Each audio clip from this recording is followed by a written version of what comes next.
Dans un documentaire consacré à l'ancien champion des 12 coups de midi Paul El-Ararat, diffusé sur RMC Story ce jeudi 20 avril, ses parents se confient sur leurs craintes pour l'avenir de leur fils. En exclusivité, Télé Loisirs vous dévoile cet extrait. Des confessions poignantes. Ce jeudi 20 avril à 21h10, RMC Story diffuse un documentaire consacré à Paul El-Ararat, l'un des plus grands champions des 12 coups de midi. Le jeune homme de 23 ans, autiste Asperger, est rapidement devenu l'un des chouchous du public lors de son passage dans le jeu de TF1.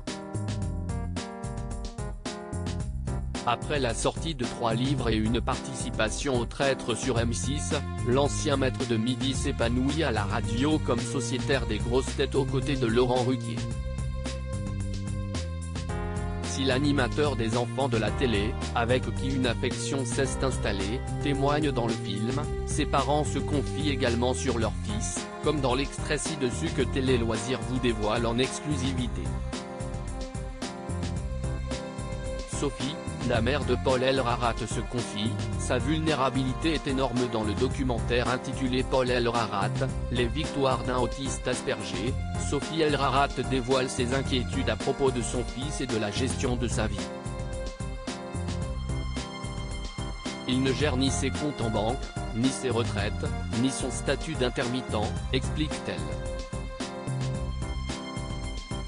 Elle souligne également que du fait de sa différence, il est perdu dans un monde qu'il ne comprend pas mais aussi que sa vulnérabilité est énorme. Et la maman de 3 enfants n'est pas la seule à avoir des craintes sur l'avenir de son fils. Sans sa mère il ne peut pas vivre Paul. Impossible. Je me fais beaucoup de soucis pour lui. Chaque jour, quand on voit son frère et sa sœur, on leur demande qu'ils prennent soin de lui. Après notre disparition, un jour, il faudra bien qu'on le laisse. Dévoile Ali, le père de Paul El-Ararat, particulièrement ému. Paul El-Ararat sur ses parents, les voir dans cette situation, si est assez rare pour Télé Loisirs. Paul El-Ararat est revenu sur ce passage qui l'a particulièrement marqué.